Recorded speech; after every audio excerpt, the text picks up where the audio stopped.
What's up, everybody? Hello, world. Hi from Shanghai, and I wish everybody good day, depending on where you're at. Good morning, US. Good afternoon, Europe, and good evening, Asia. So, really, depending where you're at, I'm very excited for this live talk here, and I would like to open this with one song, if you don't mind. It's just gonna be maybe 2 minutes, just for some nice atmosphere here. Mm, just because of the current situation in Shanghai, when you realize some things, you take all the things for granted. So once you face this very very difficult times, so this is why I want to open up with this. Song is called "Let Her Go." So you can understand the song the way you want. It's just overall the message. It's not about one person. It's just about the way you see things. Well, you only need a you only need a light when it's burning low. Only need a oh my god, I missed it. Okay. Well, you only need a life when it's burning low. Only miss the sun when it starts to snow. Only know you love her when you let it go. Only know you've been high when you're feeling low. Only hate the road when you're missing home. Only know you love her when you let it go. And you let it go. Staring at the bottom of your glass, hoping one day you'll make a dream last. But dreams come slow and go so fast. You see her when you close your eyes. Maybe one day you'll understand why everything you touch surely dies. One more. But you only need a light when it's burning low. Only miss the sun when it starts to snow. Only know you love her when you let it go. Only know you've been high when you're feeling low. Only hate the road when you're missing home. Only know you love her when you let it go. And so on. Alright. So, the message is, as I said, being grateful for the things you have and for the situation, not taking things for granted. Because as you may know, in Shanghai, it's very very tough at the moment. So you just realize some things only once you're in the top position. So yeah, every day, make sure you're grateful whatever you have and enjoy every moment, because difficult times will come.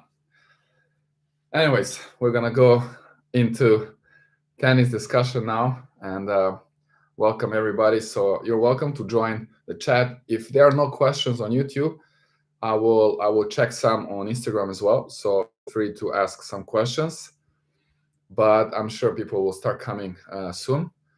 I wanted to maybe touch on the current situation, what's happening, and we all know the Roland Garros is about to start, and actually already started. The players already finished the qualifying draws, and I think now they're ready to start the main draw. I think it starts on Monday usually. So yeah, I'd like to maybe touch on that, and I think it starts on Monday usually. So yeah, I'd like to maybe touch on that, and any other topics that you want to discuss, I will be very happy. So let's check it out. You're very welcome to share where you are writing from and what's at your place, and share any interesting moments that you had on court, or if you have any questions, that would be great. So I'm gonna read through some comments. Um, why aren't you in the Pro ATP Tour? Thank you for the question. It's a great question, and I've been asked this a lot, and I've been thinking a lot, and I'm not done yet. So that's all I'm gonna say. I have some ideas, some plans. I want to keep playing. It's now the question when and on what level that will be, but I will definitely play more for sure as soon as there is an opportunity for that. Uh, Thanks, Ian. Love your content. Same from this side. Amazing stuff you're doing for tennis community, court level tennis. What's up from Melbourne, Liam? Nice to see you, man. Uh, very happy to have all you guys here, and wow, we have a lot of questions on Instagram. So I'm gonna try to balance, mostly focus on YouTube here, the comments, but I can also check it out. So let's go for one here. Choosing to live in Shanghai, a tennis-related choice or personal. Okay, this is more for the location. Shanghai is at the moment it's tough. Even if I choose to leave, I really cannot. So I have to stay here until the lockdown is lifted because it's very complicated to even like get to airports and then the flights. It's very tough, and also coming back here will be probably impossible, but it's kind of mixed. It was first a choice because of tennis offer, and then after I enjoy the lifestyle here. But the things are changing, and I will consider also traveling more as soon as it's possible. But let's keep it more, oriented towards tennis. So let's check it out here. No questions, but cheers from Seattle. Thank you for the content as always. Thank you so much. Means a lot. Boston. Hello, Boston. So we have some people from US. It's morning, I think. It's like 10 a.m. Saturday. So it's weekend time. Thank you for taking your time off and joining us here. I have some issues with connection. I hope we will have stable connection. It's very tough in China. We have to use this VPN, virtual positioning network, something like that. So sometimes it's not so stable. Hardest period of your sports life, injuries, something else, and how you overcame it. Edgardo Ramirez. Thanks so much for the question. Wow, it's difficult. Injuries definitely are difficult, and this is for every sport and every athlete because the moment, well, for at least for me, from my perspective, the moment the injury happens, it's not about the pain. Of course, it's always painful, and it's more about thinking, wow, well, what does this mean? What does this mean?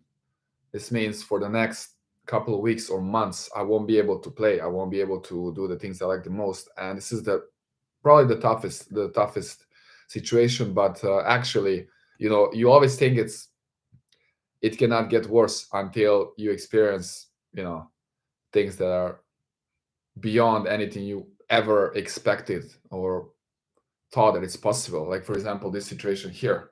So when everything is just taken away from you and you cannot do anything about it, so you're just like completely hopeless, and you can just focus on things that there's only so little things, right, that you can do. So I think again, as I started with this opening song, it's just being grateful, enjoying what you have, because you never know what can happen. So yeah, it's difficult, but we've got to stay strong, mentally strong, and having the discipline, always finding a way to navigate and adapt. So if you have injury or you're like not able to train for some reason, like now here, focus on other things. You can always improve in different ways. So it's good to kind of overcome different challenges in that regard. Okay, I'm not going to talk about the much COVID situation. How important is to have heavy topspin forehand, or is it more important to hit flatter at the bigger level of tennis? Thanks for the question. It's it's important to be able to hit different varieties of spin, right? So the higher you go, it will be more useful. Actually, you will have to be able to hit both like flat and topspin and definitely slice. But if you ask me which one would be preferred, it's tough to say. I mean, you can look at the pros. There are players that still hit with so much topspin, even though when you watch, you wouldn't tell. You couldn't tell maybe, but there's a lot of players that hit with a lot of topspin, like amazing. But at the same time, there are some also in the top who are hitting flat. I think it's more difficult to maintain your level at this high level when hitting flat. So you have to be super talented. I think there are more players that are hitting topspin more. So I would focus on having topspin like or more on ground strokes, and then also work your way to find also flatter shots so you can have the variation in your game. Yeah.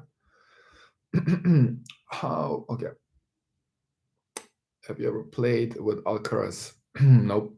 Alcaraz, he just kind of came to the scene, and obviously I'm stuck here for 2 years. I couldn't participate in any event or train with any players for more than 2 years. 2 years now, and I think he just like came about like in this period. Um, I'm currently recovering from a shoulder injury and would like to hear what you recommend for injury prevention.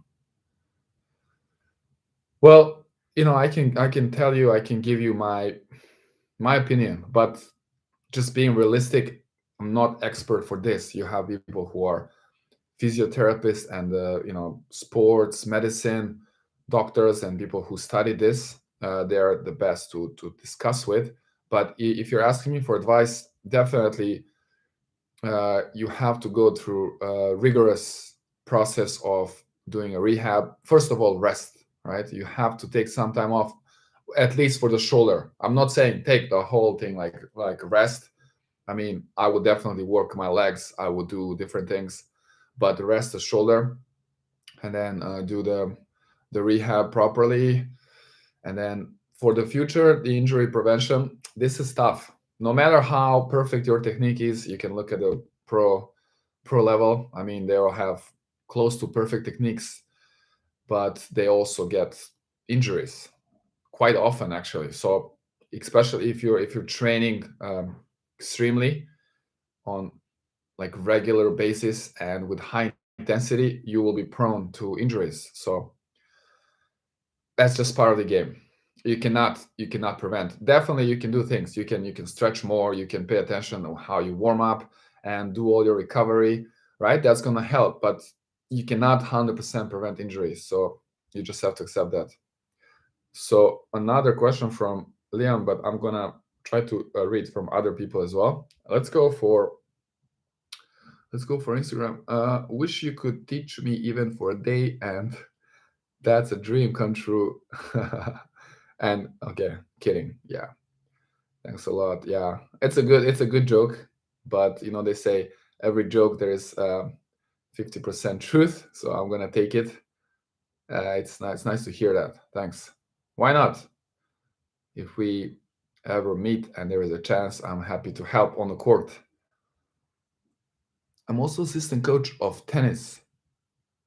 Can you tell us some other time? Do you have some technique for it? I usually don't deal with beginners. Not deal. I don't focus on teaching beginners, but sometimes I would have players who are just at the beginning. So, and I made some videos lately, and this is for beginners. So I kind of break it down in a very simple steps. So you cannot really explain and talk about the racket lag or the wrist action. You need to really make it simple. So I always do like 3 steps. The one is the turn, the coil, and then importance of where is the left arm, and then the number 2 is getting in that right position, and then 3 is just the swing, making sure that they still have the racket going below the ball. You know how it goes. Like in the beginning, they need to learn it's like low to high, but the racket orientation is important. I think you can watch the video if you didn't see it. There are the steps explained in a more like detail, and also there are some players who are actually executing on those steps, so you can see that. Jim, I love your content, Milan. Thank you so much, Jim. Macau. Hello, Macau. Hopefully, there is no lockdown there. How do you keep your level up or maintain it? Do you play many matches? Is there anyone good enough to beat you? Great question. And I cannot tell you that I'm keeping my level up because I did not play like a real match, real competitive match for quite a while. I had one junior player, Ethan, and we trained every day and we played sometimes the friendly matches, but he never managed to win a set. I believe he got close like one time. I think it was 6-4, maybe even 7-5, 7-5. So that was good. I think I was in a decent shape, but still match wise, I don't think I was at the the greatest, the highest level. So especially now after this lockdown 2 months, but I think mentally I'm in a good spot physically as well. In terms of matches, if I want to come back and play and compete, I will have to take some time and do the preparation, which I'm really planning, and I want to do it. So, and I'm planning to share that with the tennis community as hopefully something that can give you some insights. Let's see. But I maybe want to even make some announcements about it, so I can really do it. I can really like hold to it. I believe it will be like amazing experience and a lot to learn, to take from it, and also to share. Hopefully, it can bring a lot. But let's see. Thank you for the question. Okay, it's a question about strings. How are you dealing with your frustrations of not being able to play as much as you want to? Uh, Interesting question. You know, this kind of we come back to what I talked about in the beginning, and that is just being happy with what you have at the moment instead of wishing and kind of hoping that you have something that you cannot have at the moment. So I was always grateful just to be on the court, even if I'm with some like younger player juniors. As long as they can play, I'm already happy. Like I'm happy I can still hit some balls, I can play some points, do some fun shots, trick shots, and this kind of gives me this pleasure. Of course, I miss the fight and the pressure, the feeling of that pressure and excitement. I just kind of managed to hold that and delayed, because I knew like I had to go through some period like this because, as you all know, if you go through this route of playing professionally at this beginning level, not beginning level, like the first level of professional tennis or for the ATP, you have to go through futures and then challengers. It's very difficult to break through. First of all, it's very tough to bring your points so you can build that ranking, but second of all, it's almost impossible to cover expenses. So if you're not sponsored, if you're not coming from financially well supported family, it's very tough to just keep playing, and you won't have enough funds. It's going to be very, very tough and also huge pressure. So I decided to go into this route also because I wanted to feel and experience a bit this different side of tennis when you are somebody who is guiding others and sharing your experience. So I also liked that feeling, but I still want to compete more. So yes, I kind of delayed that, and hopefully it will happen one day, soon, one day soon. What's your string tension? Uh, I'm always around 24 or 25 kg, which when translated into pounds, 25 times 2. I think it's like 55, right? I think it's 55 pounds. So between like 53 and 55 pounds, something like that. But I used to string the rackets with much lower tension. In some period, I was experimenting. I even played with like 16, 17 kg when I switched rackets. But yeah, for the last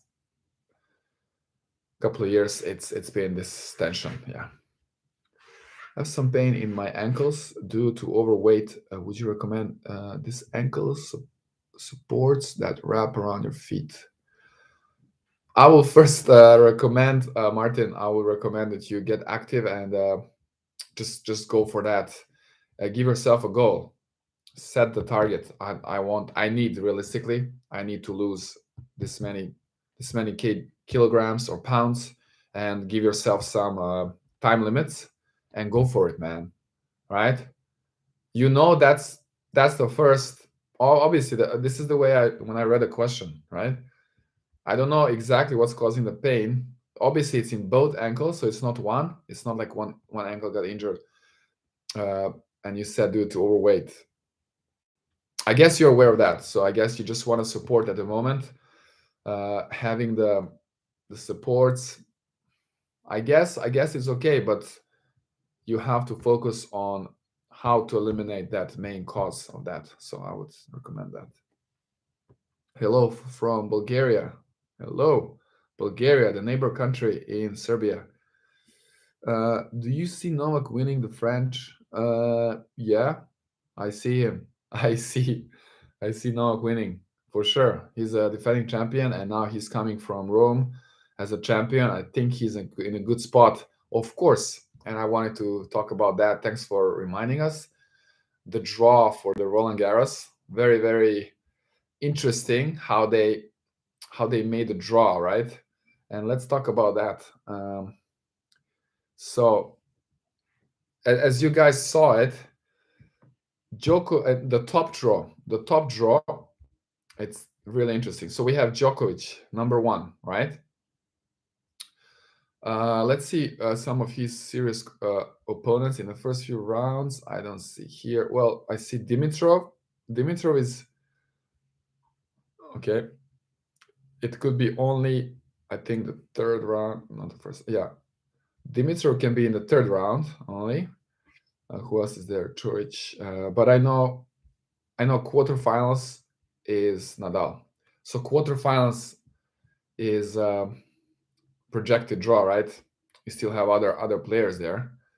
Opelka is there. Well, okay, on grass. Karatsev is also in this top draw. Schwartzman in the top quarter. Sorry, top quarter. So there will be, if they all win, right? Djokovic against Nadal, and then Alcaraz and I believe it's Zverev. I believe it's Zverev there also, right? So this top draw in the quarterfinals, it's really interesting, and I'm very curious what you guys think about that. How they do the draw at Roland Garros, only based on the rankings, so they don't consider the players' previous successes at this surface as they do on Wimbledon, right?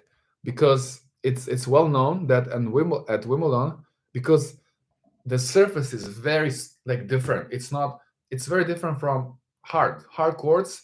It's more universal, right? There's many more tournaments on hard, so it makes sense that hard courts can follow the rankings, but then you have the special surfaces such as grass and also clay, which obviously we know we have players who are performing better at these surfaces, right? And maybe the current rankings are not reflecting, mm, like what's real, what's the real position order. So that's the question. Should they do that same as Wimbledon? If so, Nadal would not be seeded number, I guess it's number 5 or something. So yeah, he should probably be ranked number 1 or like seeded number 1 or number 2, right? But anyways, this is very questionable. So it's an interesting topic to kind of have a debate. I think the opinions are kind of going both ways. Um, what brands of strings do you use? I play with very simple polyester, yeah, polystring, and it's some Taiwanese brand. It's just very convenient for me here. It's endurable. So I see, in the 2 years players as Medvedev, and I think he's the best. But now I see Alcaraz. What do you think about this generation? Greats from Belgium. Uh, in the 2 years players as Medvedev. I'm not sure. So I guess you're just asking about the Alcaraz generation. Obviously, Medvedev is a bit older, but still kind of, it's still kind of he has time, right? I believe it's great. I mean, we are seeing these amazing players who are coming through, breaking through the top 10. I think tennis is in great hands. Obviously, it's going to be almost impossible to have this kind of rivalry like the top three we had, right? The big three, Djokovic, Federer, and Nadal. But who knows? It could be if you think about, let's say this the newest generation, right? We have Alcaraz, we have Sinner, we have Korda, Felix. I don't know, like some of these players, I could see them in this kind of very top and making some gap. I could see that, but you never know. It's very, very difficult to predict. Miguel. Okay, we have Miguel from Shanghai. Thanks for content. What's your biggest dream now, as opposed to your dreams as a child? How have they transformed? Great question. Coming from somebody who knows a lot about the whole story already. Yeah, the dreams are still there, and you have this dream from childhood to become a professional tennis player. But I believe this is always the dreams evolve, right?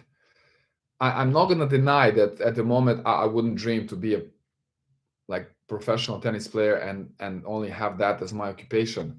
But I believe that there are so many ways that you can still live that dream, right? Doing what you love so much, and I think you can realize and you can find this how to say amazing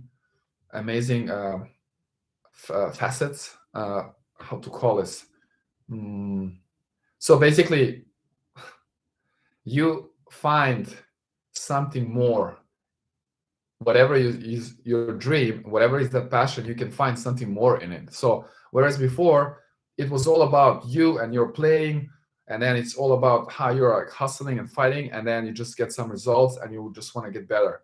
But then you realize actually the whole thing is so much bigger, and there is so many other ways to live that dream.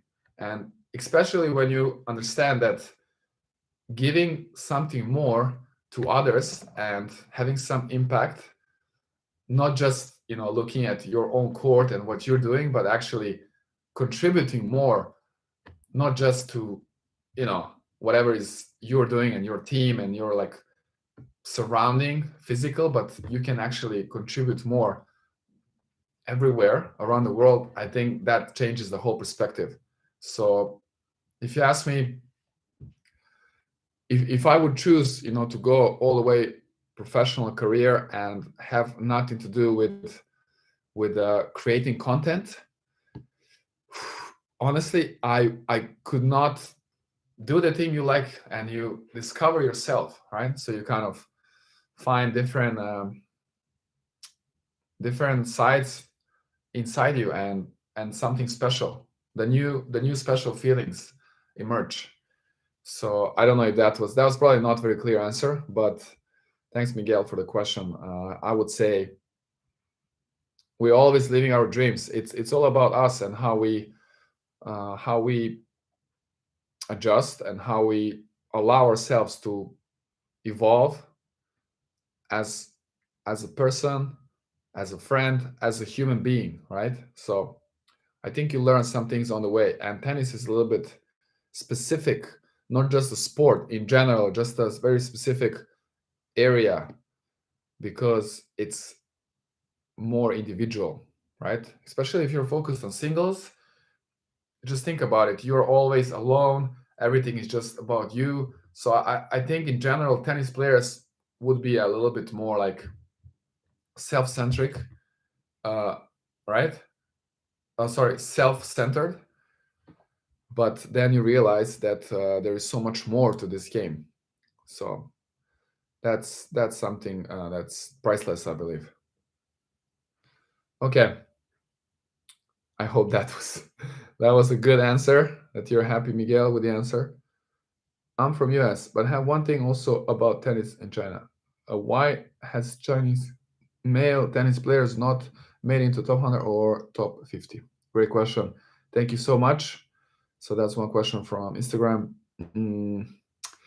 I was asked this a lot, and I believe this is mostly, well, there are so many factors, but I would start with talking. I would start with just laying out the, how to call this, ability, being able to play against different opponents and experiencing different ways of not just playing but also mentality, right?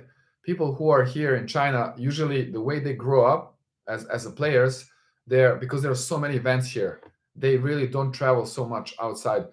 Maybe they travel within Asia, but they would not travel too far. And most of the players here are kind of, limited in terms of not just the style, the game style, but also mentality, approach, attitude. I would say that the attitude here is kind of flat. Don't feel too much fire. You don't kind of, you don't see the hunger. And you know people are taking tennis as maybe more like obligation. And at least my experience with the players I've been coaching and I've been watching around on the courts in some tournaments here, the Asian players, Chinese especially, I don't feel any emotions. I feel like they're just like, getting it done. So that's one side. I feel there is no fire, there is no hunger here. Other side is also like limited coaching and guidance, because also most of the coaches are from here, and also it's very limited. They're not able to teach a different approach, different tactics, technique. I guess it's pretty decent. So all the players I played against in these futures here, they're like so solid. But they all play exactly the same, right? They all play like just baseline and just like running left, right. They don't have any like other weapons. Usually the serves are not the greatest, so they mostly rely on just movement, particularly left, right. They're so fast, and also ground strokes. The technique is clean, but they don't have weapons, and also their mindset is, I believe, it's not in the right place. So they need somebody who can guide them and teach them things outside of just hitting forehand and backhand. You know, having variations in the game, and also the approach to the whole concept of competing. I think they are just not competitive. That's a great question. All right, so let's see here. Suggestions for parents who live in small place. My daughter is 8 and played tennis for 6 months. Okay, she really likes it. So I tried to learn tennis by watching lots of videos, but progress slow. Yes, you have to understand. Of course, it's slow, and she's still very young and basically just started training, playing tennis for 6 months. Thank you for the question. I will say that at this age, the most important thing is to make sure that the kid or the kids are having fun. So, whatever, however you can do it, just make sure that when they're going to that training, that they have a smile on their face. And this is not going to be easy always, but in general, they should feel joy when they think of tennis. They should kind of, they cannot be happy always, right? Because the happiness, that's gonna depend on whatever's happening outside of tennis. But they should kind of have the joy. They should always have a good vibe when they're going to tennis. So making sure that whatever they're trainings at, like wherever is the club or the kids are playing, it's a positive atmosphere. Of course, like in anything else, there's always exceptions. And then some people might say, what about Andrew Agassi? What about some other pros who were like forced and almost beaten and whatever? You read some books. There's always exceptions. It's just my opinion that it's always better to make them enjoy it. Now, your question was exactly about a small place. Uh, you maybe you're saying there's not a lot of potential for trainings, right? There's not a lot of possibilities. That's a difficult one. That's just like a logistics and circumstances. I think at this age it doesn't matter so much small place, as long as you can have one court and you can have a decent coach, and obviously you're learning, so you can kind of guide. But again, I would also advise that parents don't really engage too much unless they are they know what they're doing and they're actually playing tennis. So as I see that you're also just learning, make sure that you're not engaging too much. If she has a coach who is good level, an expert, let them do their thing. This is going to be the best. If you start engaging too much, that's going to make the things complicated, and then you have this triangle, coach, player, parent, and then the parent is affecting that. It's not clear, and it can cause a little bit tension there. So at least from my opinion, also as a player, when I was there, when I was at this age and a bit after, I knew how it felt. I knew when I have a coach, and then my dad also plays tennis. Of course, parents always want the best, but the kids, they don't see that in that way. Like the way I saw it, I was always thinking, why why are you telling me to do this? I mean, I have a coach. This is why we paying this coach. We have this coach. They know, and they're this is their job, right? My dad, he's playing just for fun, so he was never taught. He was never trained. It's a different story if the parent is experienced player and they had their proper training and they learned the proper technique. So very important to understand that if you can limit your engagement and just be supportive. I think that's going to help. And yeah, make sure it's fun. Make sure it's fun. But I really appreciate all the questions. It's so diverse. So we move from talking about Nadal and Djokovic. By the way, we should come back to the topic about Roland Garros, and then. But anyways, I like this diverse questions. Let's go Instagram on question. Um, we want to see you add soon as possible on court. Thank you so much. A fan here. Okay, that's amazing. Thanks. Okay, one question from New York City. I have about development. Why are there not more adult-based development tennis centers in the world? As such, youth development in such high demand too. Good question. I believe I believe there's just more younger players, more this teenager juniors who want to play. But maybe I'm wrong. I know there's a lot of adults, a lot of people who want to play for fun, club level players.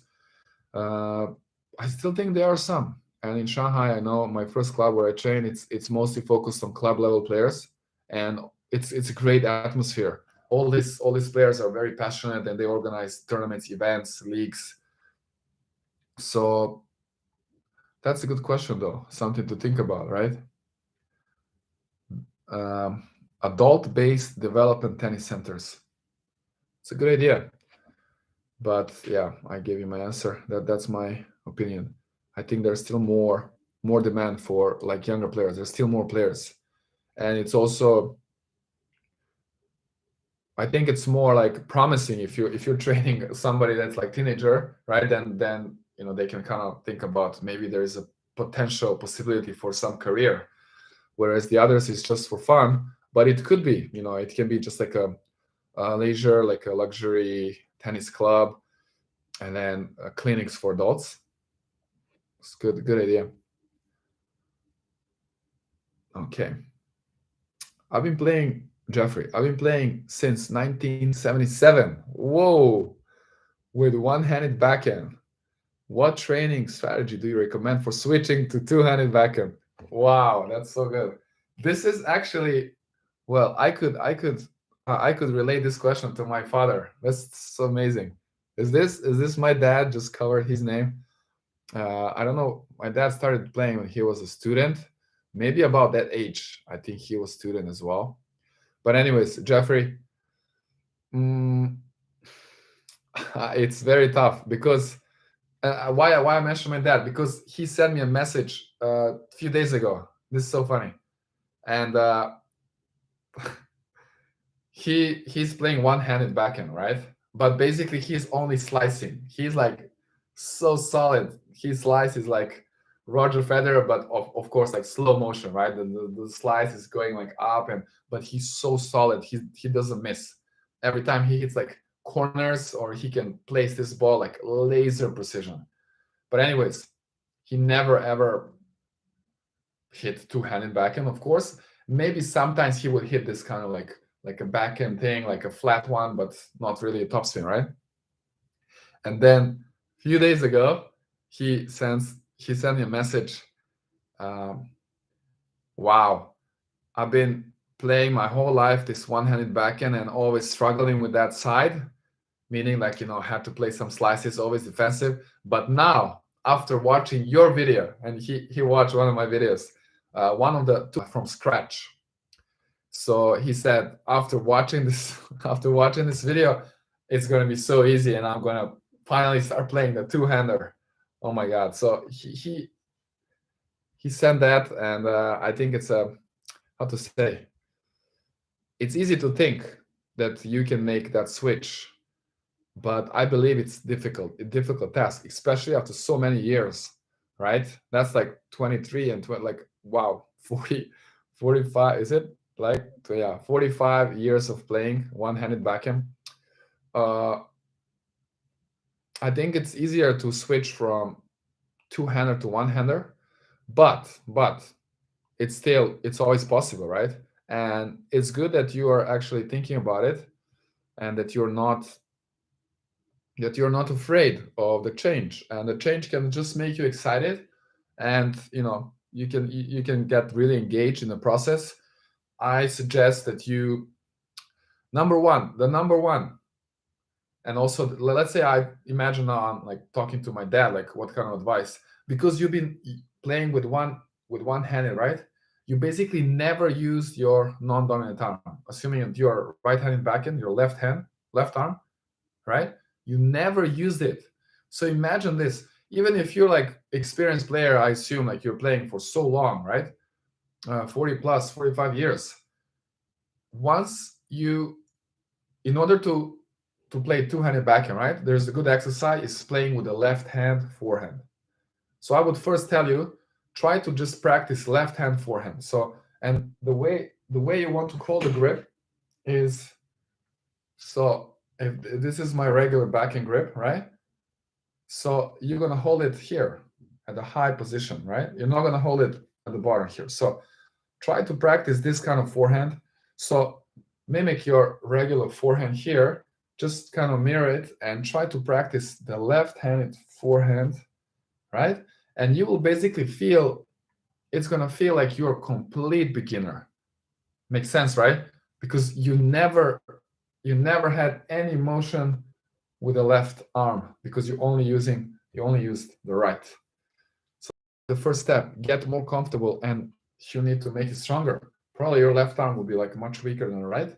If you look Federer's arm, or anybody who's playing one-handed backhand, the right arm is like almost double. So strengthen the left arm and get the feeling you need to play here, and then you can start doing some exercises. Watch the video for two-handed backhand from scratch, and watch how you can start from there. So I hope that helps. Wow, a lot of questions. Uh, hey, what do you think of comparing with others when training for high competitive tennis? I see some benefits for real, like motivation. Uh, yeah, it's good. it depends in which way to compare. It's good comparing in terms of learning from them, learning, right? And yeah, get inspired. You see like how they're playing, and then learn, uh, observe the way they train, the way they move on the court.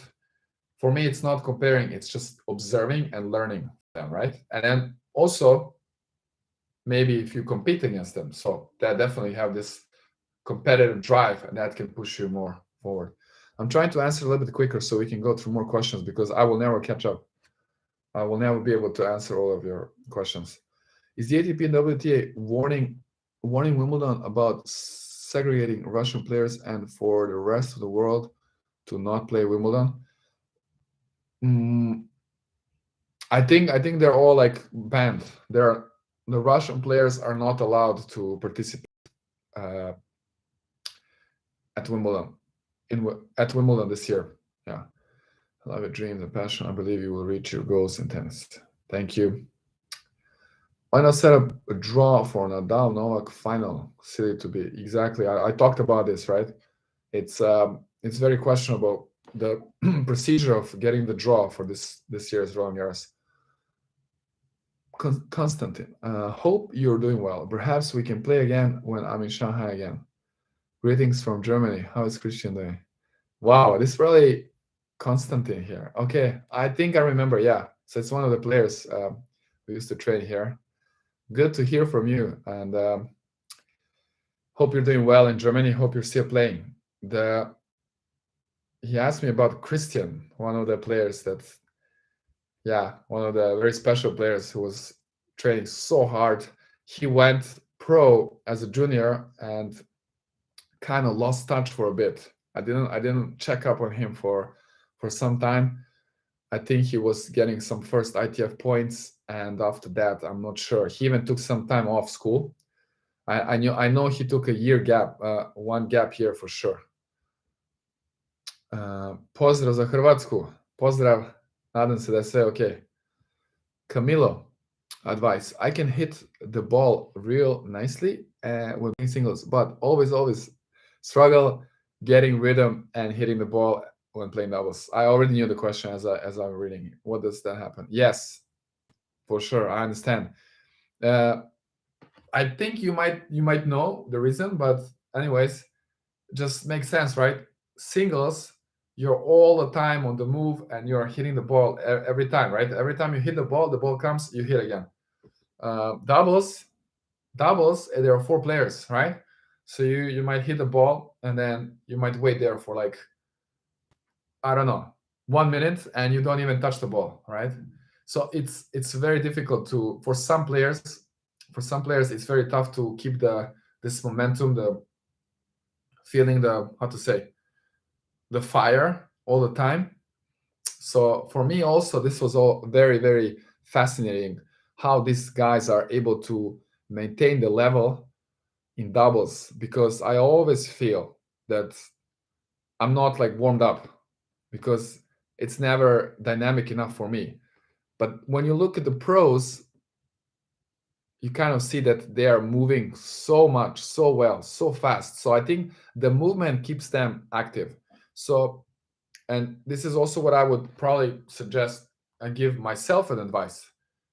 If I play again doubles, I would try to move more than I did before. And definitely you can practice some doubles drills and formations and how you cover in the court. So even when you're not playing, you should always be moving. You should always be moving because you have to follow the ball and you need to be covering the court. So I think that makes sense. What would your advice be to someone who's floating their volleys? Floating volleys. First, well, it's tough to give you exactly like the solution right away, but floating volley, immediately I imagine that the racket is open, which I'm sure everybody would kind of make a conclusion, right? Another thing is, so instead of open, make sure that you're almost going more flat contact rather than open racket face.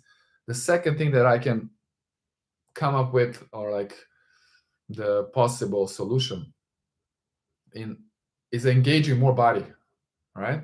if you understand that the volley is actually quite quite aggressive shot, but more with the body and less with your arm. Feel like floating ball is means like there is no body and then you're just like using arms and you just like getting that open wrist. So instead, try to engage more body, more turn, and also from the legs, and try to press the ball. Imagine like pressing the ball from legs. I feel then you cannot really float the ball if you like completely like transfer the weight and have that racket almost flat to the ball, right? Okay. What's the key factors of tennis elbow? Racket stiffness, weight, or others? Tough question. I don't think I ever had tennis elbow, at least in a real like medical terms. I did have golfer's elbow, which is the opposite. Tennis elbow is on the outside and golfer's elbow is here. So I don't know if it's happening for the similar reason, but I know the golfer's elbow, it happened from a lot of repetition in very like stress situation. And for me, it happened when I added some extra weight on the racket without really doing a lot of research and confirming with like professionals, with the stringers. So the racket, I wanted to make it heavy, right? So it was, I don't know how many grams I put there. It was really not well, how to say, adjusted. And then I did like 1.5, 2 hours serving, right? And what happened, because I did so much and I was serving first serve, I remember flat, ad side wide. It was exactly that one training after which I started feeling this pain and it like really hurt. It bothered me for a couple of months. So it was a serious injury because I did hundreds of serves where I was doing this motion, right? So if you have a, as I said, in a stressed pressure situation, stress means like because it was heavy, right? And I did a lot of pronation, so a lot of this kind of motion, right? And this caused this pain. And usually the opposite will be from the opposite rotation. But I think the tennis elbow comes also due to some improper technique. I think maybe ineffective like mechanics on the forehand, I would assume, maybe also serve. I'm not sure. So, but I think you can do some more research on that. Definitely, definitely, there are people who share their experience about it. You asked me about is it the so for me it was the racket weight caused my injury, or for the golfer's elbow, which is it's the opposite side. So this is how much I can tell you. Los Angeles. If I can have a Marat Safin backhand, I will switch in heartbeat. Yeah, I think everybody would. Amazing. Do you do video stroke analysis? Yes, I can do that, and I did. So if I can get the videos, and I can then send you back some analysis and feedback and suggestions. All right. Instagram, are we still alive? Can you talk about pro stock and retail rackets? I would like to, but honestly, my knowledge there is very limited. I know that's kind of embarrassing. I should have more. I should kind of did more research. I should have done more research there. I could just say like the retail, it's just like a very basic version, and then you have the pro stock, or it's just customized racket. This depends on the player's needs and what kind of game you have, what's your style. So I think this is the best to talk with stringers or some people who have already done it. So, do you have any tips on games for juniors 12 years old to attack the ball and be offensive? Fernando, thanks so much. Juniors 12 years old, 12 years old. So I also have some players at this age. Uh, yeah, okay. This one. This is the one we do a lot. I can give you this one. First of all, you can practice just a very simple drill with, you give them approach shot.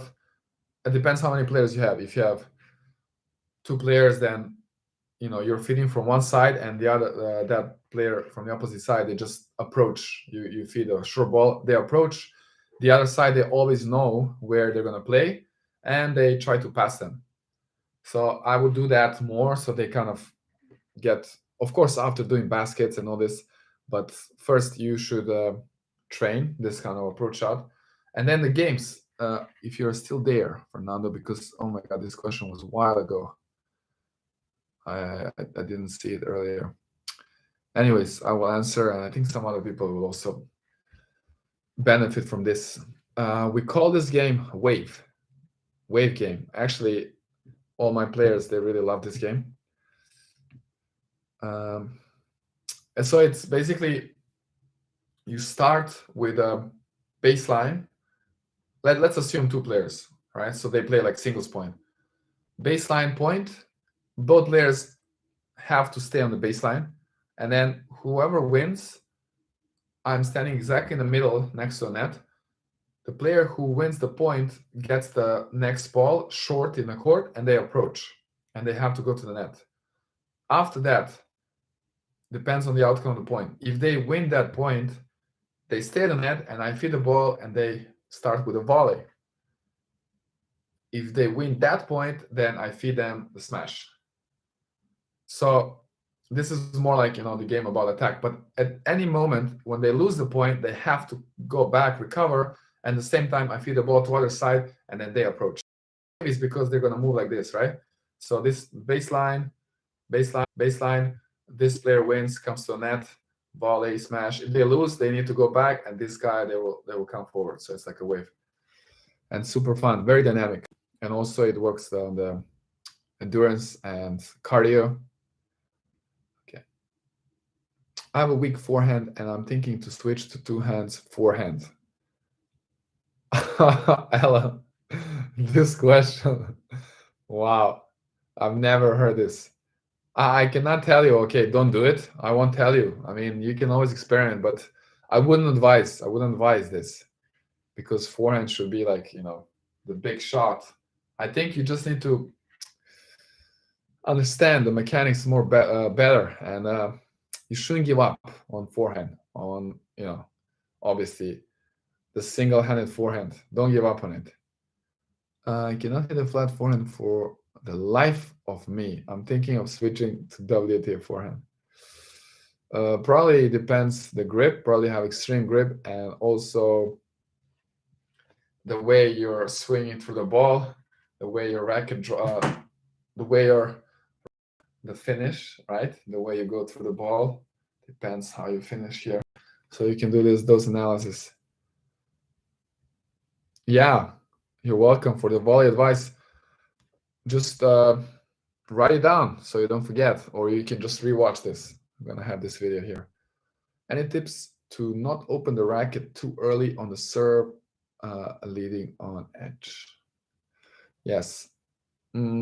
Just think about the wrist. So what's the problem opening early? And usually it happens here. I've seen it so much.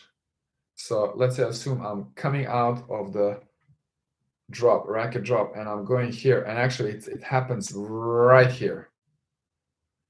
Look at my wrist. So I'm going here, and it's bam. Look what happens. So it's all about the wrist. The wrist changes position for some reason. I don't know. It's just more natural for people that you think you don't have time to turn here. So naturally you like opening the wrist. The one thing that I always tell players, and that I'm focusing on when they have this problem, is just have your wrist. It's not going to be firm, right? You need to have loose wrist, but like in a fixed position. Doesn't mean firm. Just don't lose that wrist position. Even after, let's say, assume I reach the high point, I'm not going to actually open the wrist. I'm not going to do this ever in the serve. I'm going to keep the wrist like this, neutral, right? This is not neutral wrist. Your racket opens because you lose that neutral state right here. You're going to hit the ball not by opening the wrist, but by pronating, bam, bam, right? You see the difference? This instead of this. I'm not going to do this. So you really don't need to open here. Just have the wrist straight here. So when you start, it's going to be a little bit open like this, and then goes down, and then here, right? I'm not going to lose that. So hope that helps. Okay. Okay, let's go through Instagram. Do you know any tips on avoiding getting too comfortable when winning or in the lead, or ways to come back after it happens? Great question. And we talked about this lately in our Zoom sessions because we always have this kind of tennis talk at the end. First of all, I think this is a twofold question. Don't get too comfortable with winning. Just go like in the playing in the moment mentality, or like rough on adult mentality. Every point matters, and by having this experience, right?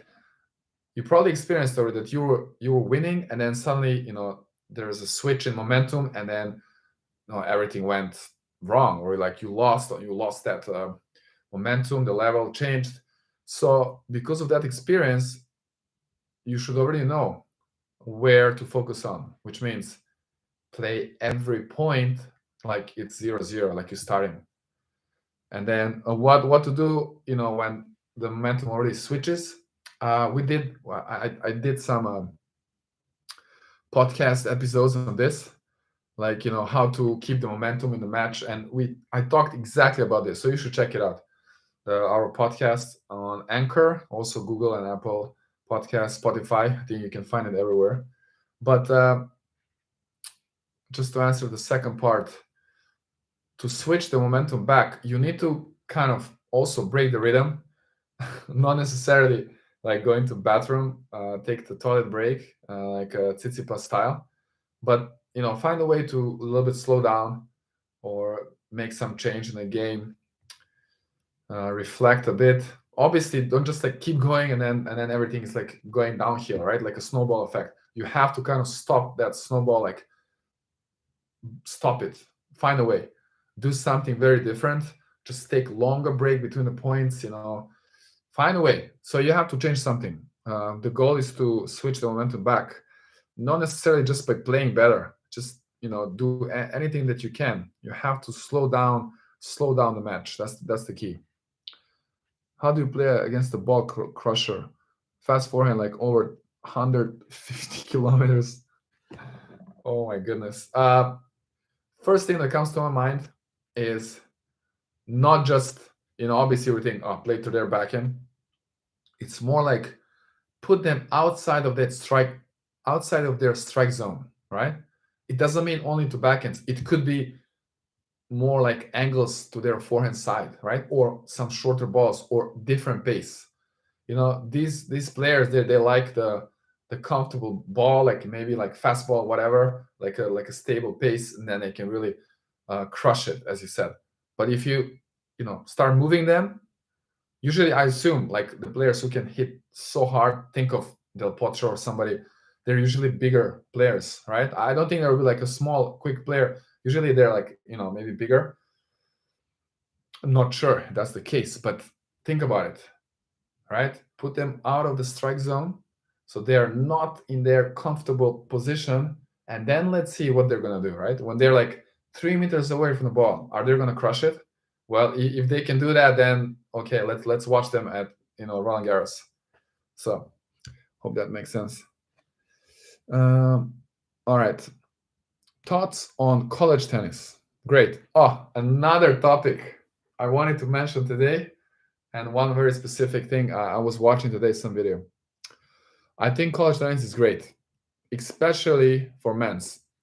I don't want to be like making the separation between men's and women's tennis, but it's the fact that men's tennis is way, way more competitive, and the level is just insane.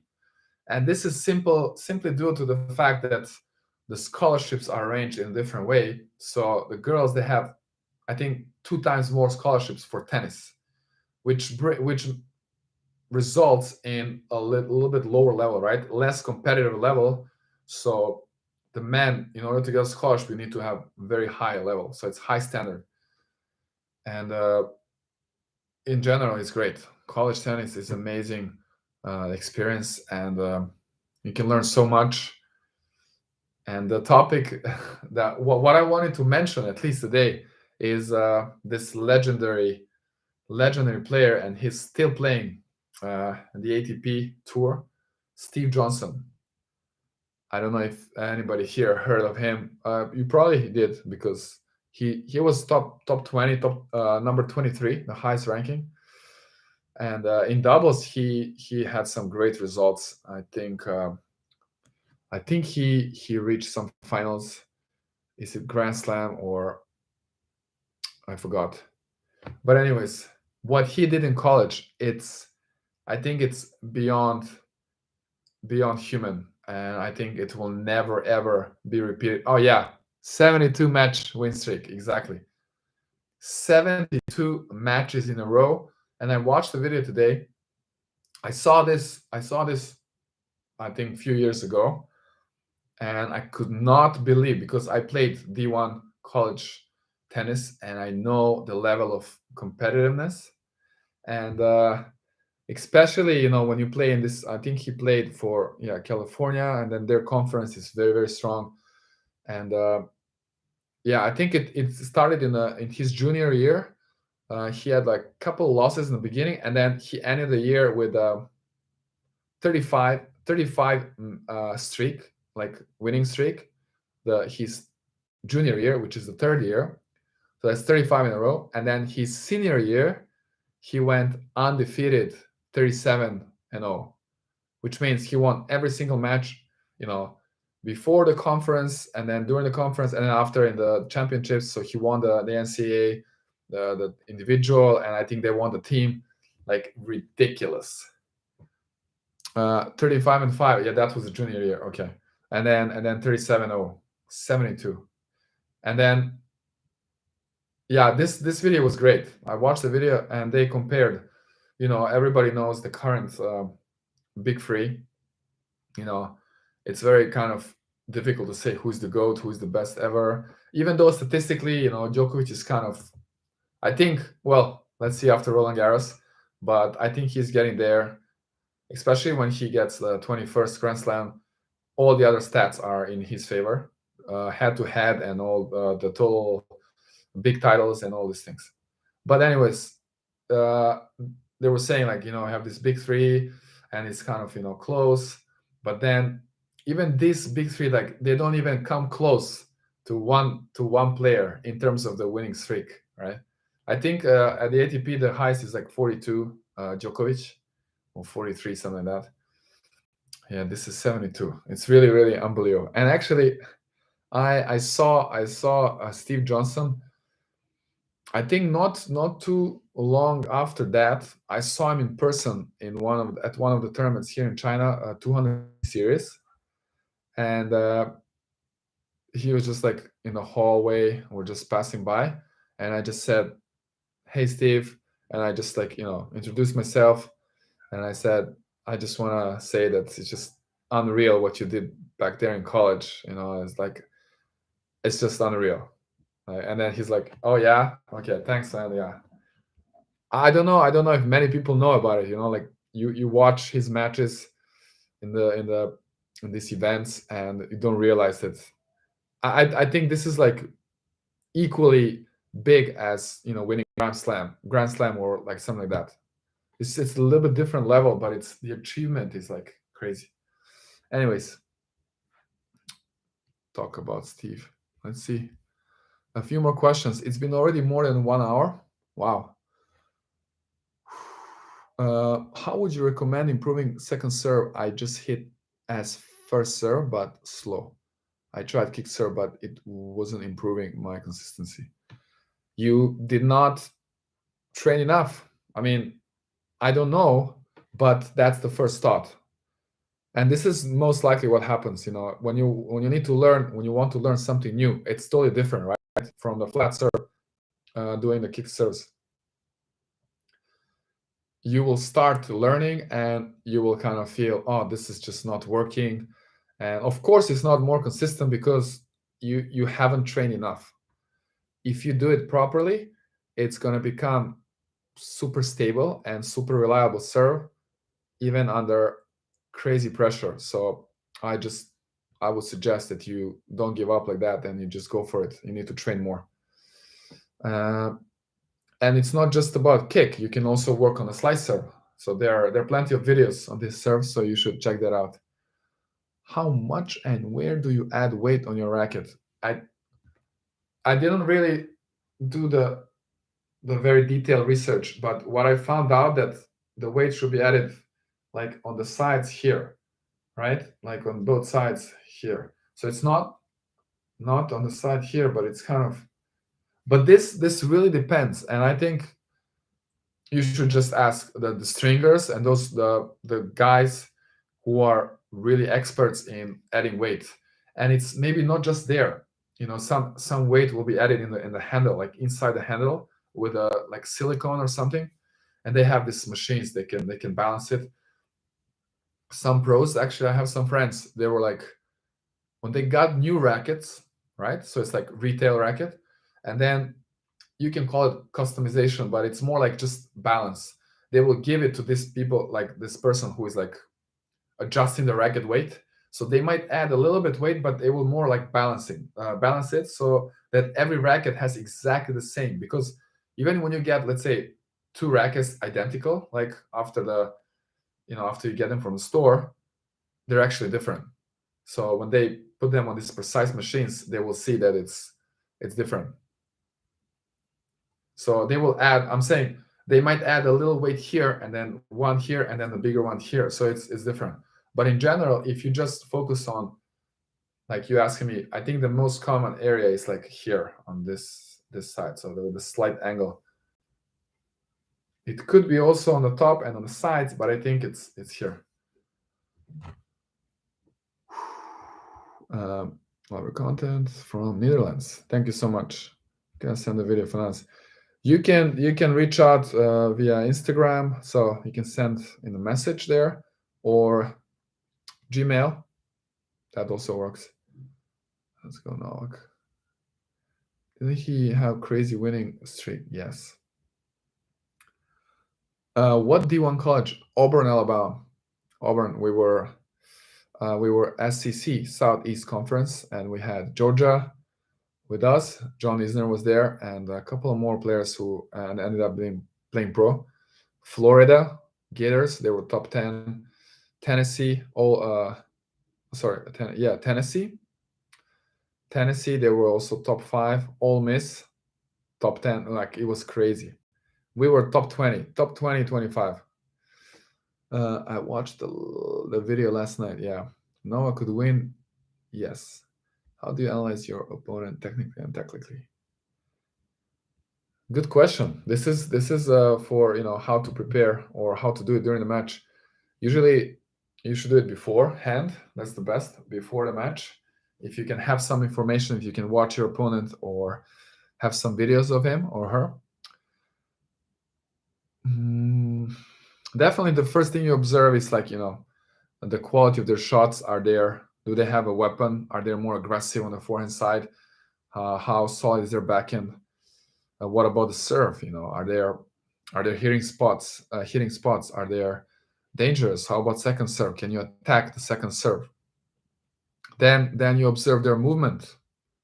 Are they good the way they move? Are they good just like left, right? What about forth and back? What about moving inside the court? What about their balance? Are they like, how quickly they can recover? Are they slow? There's so many elements there. And then tactics, I think, comes after. When you estimate all these elements, then you can come up with a tactics that can kind of damage their style. And first goal is to apply whatever is your game style. That's the first goal. If your game can be fit, if it fits against that kind of opponent, right? That's the best. Then you just play your game. For example, you have a huge forehand and you can dictate the game, like you can hit spots. They have a weak backhand. Great. You can just go around and hit a lot of forehands, like, put pressure on their backhands, open the court. You can go both sides, something like that. Try to make the adjustment and make it relevant to your game as well. How should we protect ourselves from injuries? I think I mentioned earlier, making sure you always do your your job with good job with warm-ups, proper warm-ups, and then all the recovery after, the stretching, the rest, and having a proper technique helps as well. Now, in terms of amount of training, this is sometimes a bit difficult to judge, because what does it mean to be overtrained? Sometimes you need to train a lot in order to reach a certain level, but you have to be smart and careful. How much do you think and how much do you? Oh, wow. How much do you think and how much do you feel during a match? This is a little bit interesting way to phrase the question. I don't understand the second part. How much do you feel? Definitely thinking, I understand the part, and this happens a lot for me. I believe for everybody, right? So the goal is to, you kind of know, like, your best tennis comes when you're not thinking and you're just playing, basically when you don't care, right? You cannot be careless though, totally careless, but you want to be in a state where it doesn't really matter and you want to have fun and you just let your instincts guide you.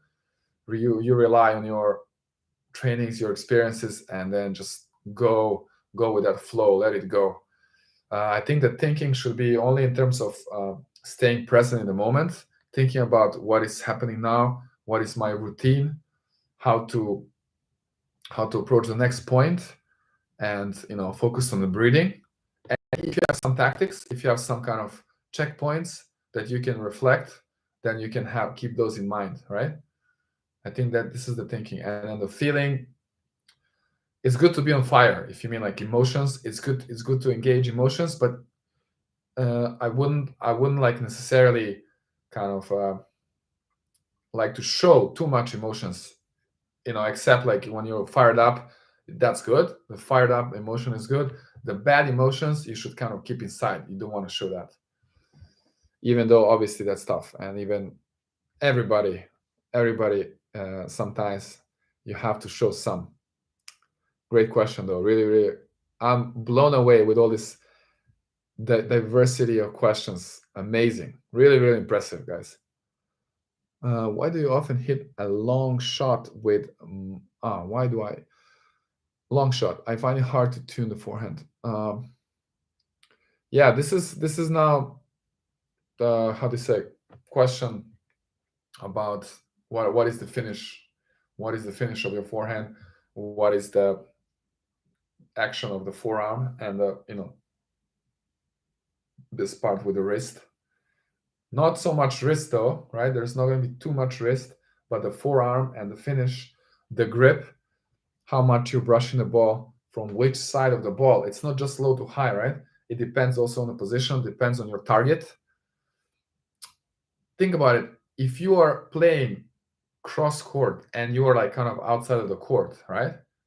If you're playing the cross court there, imagine how long is that distance. That's a very long trajectory, right? Whereas think about a tiny difference. If you're just inside the court and you are playing down the line shot, imagine that trajectory. That distance is like, I don't know exactly, but I can just randomly guess, like a couple of meters shorter, couple of meters, right? So it also really depends what is your target and from which position. So just by kind of understanding the shot selections, it might help you to reduce those errors. Definitely working on the more topspin. Wow, I think I answered all the questions in this part. And then let's see here. I'm gonna go quickly through. There's so many here I skipped. Think about Sinner, Alcaraz, and Ruud. Yeah, the trio, very strong trio. And all of them so good on clay, and they're dangerous in Roland Garros now. When I practice my serves, my loss tosses are really inconsistent. Yeah, practice thousands of tosses, and there are two exercises I can recommend. One is standing against the wall, and then just tossing the ball so that it's going exactly parallel to the wall, right? So it's not hitting the wall, not going back. And this one, you don't need to do like hundreds at a time. It's enough to do a couple of dozens. So it's like few minutes. Imagine, let's say 5 minutes. even 5 minutes would seem long time.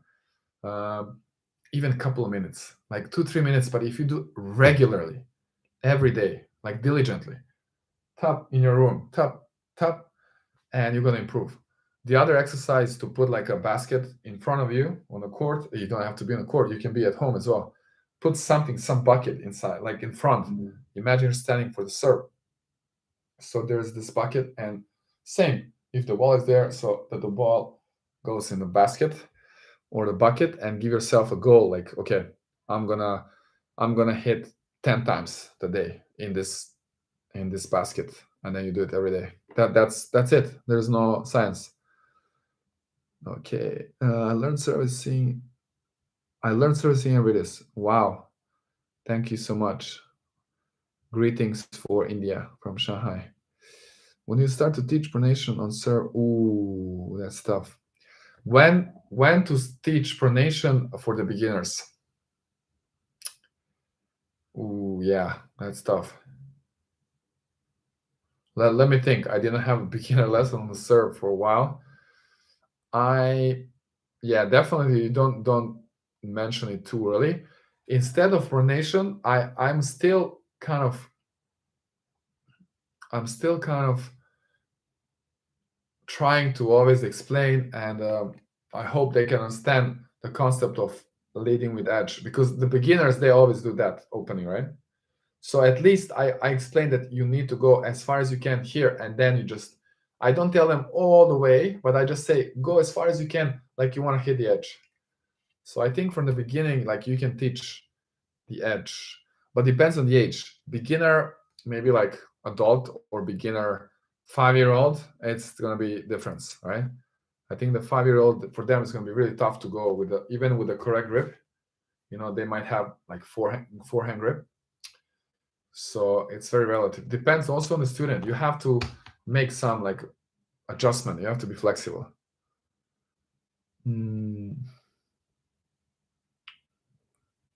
What is your opinion on women that want to ban? I think it's already banned. I think they're not allowed to play, the Russian players. I just don't want to comment on that. It's really bad to involve politics in sports. I cannot powerfully serve because hammer grip kind of hinders me, as my wrist is in a weird position. You're just stiff. The wrist, the hammer is perfect grip, because if it's loose, then you can get that snap with the pronation. That means pronation you have, it's not loose enough, it's not complete. You need to work on that loose wrist, actually just loose arm, loose forearm, right? You have to work on that. All right, and then, okay, let's go. Last few minutes, guys. It's been too long. It's never too long, but it's almost getting midnight here. Okay, how do you split your workout regimen? How many days cardio resistance training hit without overtraining? Yeah. Well, you're asking me how I do it, or you're asking me how you should do it. Probably you're asking how you should do it, because my example, it's not right. It's not the best for some specific tennis, like a functional training. But it's not too bad either. It's just that I don't really take breaks. I would not recommend that. But you can still do it when you just need to have different intensity, right? You cannot go every day 100% intensity. So as long as you can manage to arrange certain days with like less intensity, and then like you kind of do this in the training, up and then easier and then up, right? So you can kind of recover in that easier day. It's not a total rest day, but it's like a lighter day, and then you go hard 1-2 days, and you go lighter. I would do like, let me think.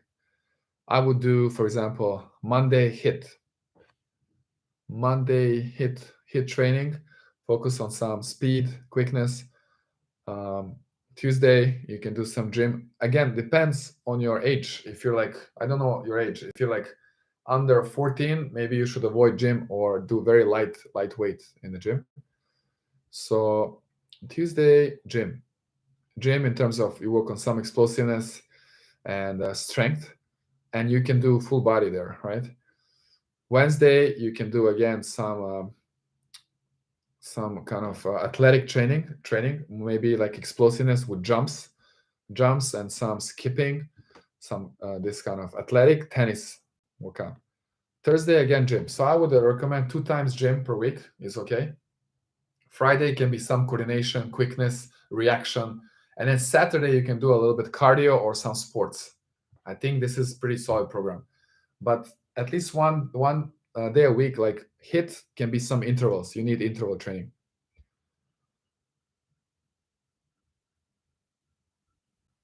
How can I get coaching from your academy?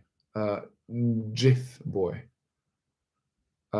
Yeah, you can reach out, and then if you are in Shanghai, we can arrange something as long as the lockdown is over. And you asked how to play consistent rally. Work on your movement first. Make sure you have simple swings, that you are in balance, and that you are aware of the position of your racket at all the time. In every moment, you need to be aware where is the racket and where is the ball, right? You need to look at the ball. So I'm always looking at the comment. I should look at the camera, but anyways, I guess the point is clear. You have to move well and stay in a balance. So in order to do that, you need to be fit. You need to be tennis fit. You need to do all the workouts so you can put yourself in that position over and over again. Because if you're not, you might hit 1 or 2 shots in a good position. The third one, you're already a little bit behind and then more behind, and this is where error happens. So you have to be super solid, right? You have to be fast. You have to have endurance. You have to have flexibility, right? And then good reaction, quickness, ability to stop and start, move, like change directions quickly. So you have to work on all of this. Core is crucial. You have to work on your core, front part, back part, because that's going to help you to maintain stability. If you're weak in your core, right?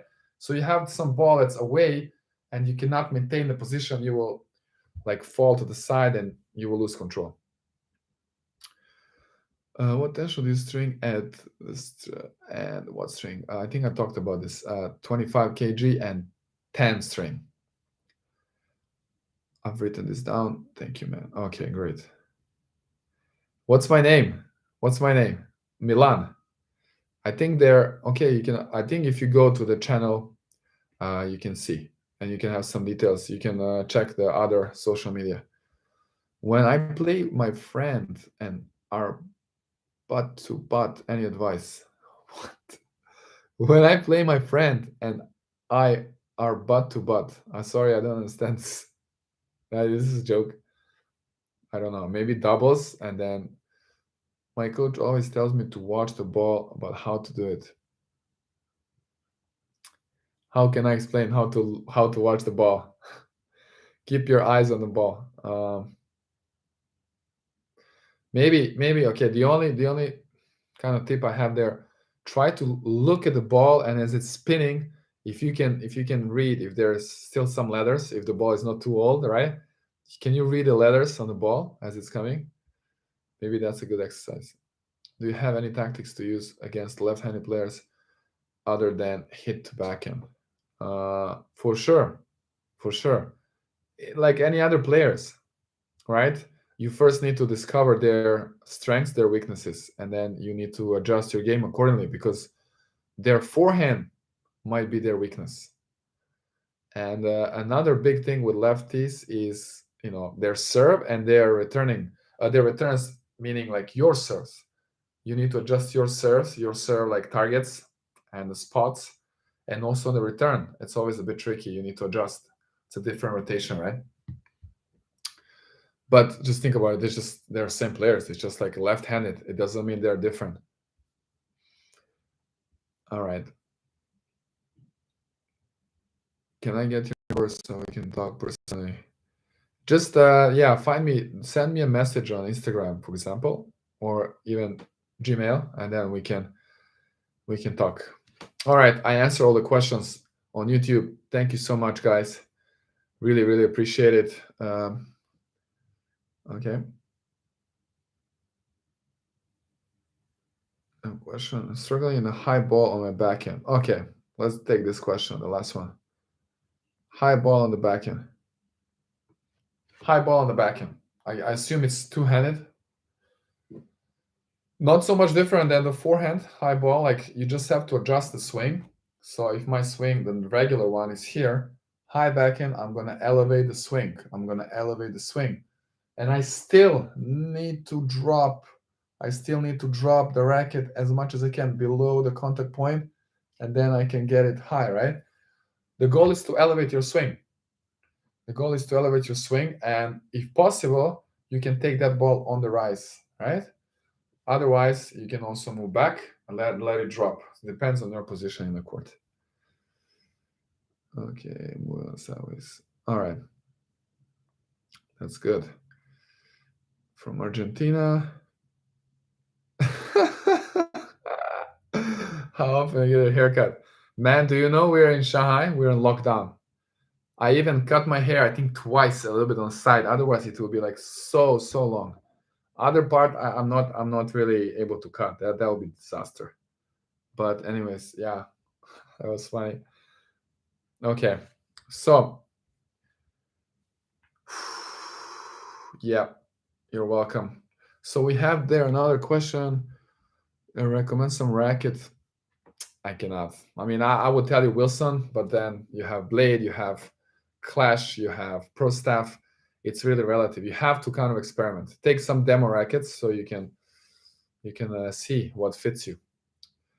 Hope everything is fine. Greetings from Shanghai. Any suggestions how to keep it for tennis under lockdown? George, we have Zoom sessions, so you can find me, contact me, and you can join us. We are doing some tennis workouts every day in our Zoom sessions. Other than that, you can do, garage tennis or garden tennis or rooftop tennis. All right, that's a good spot to finish here on YouTube. Thank you everybody so much, and it was a pleasure. 1.5 hours of pure tennis talk with some singing in the beginning. That's it. Great. I really enjoyed it. Appreciate all of you for all the questions. Yeah, anybody who wants to check it out, you can just reach out to me and I'll give you some details on the Zoom workout. That's it.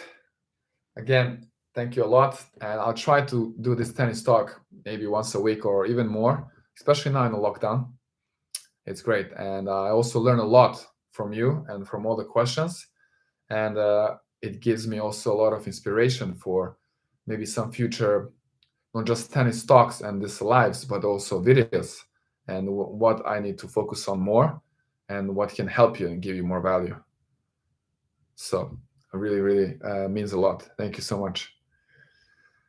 All right. That's going to be there. Some other questions. Any other questions, guys, just reach out and I'll be happy to answer when I have time. That's it.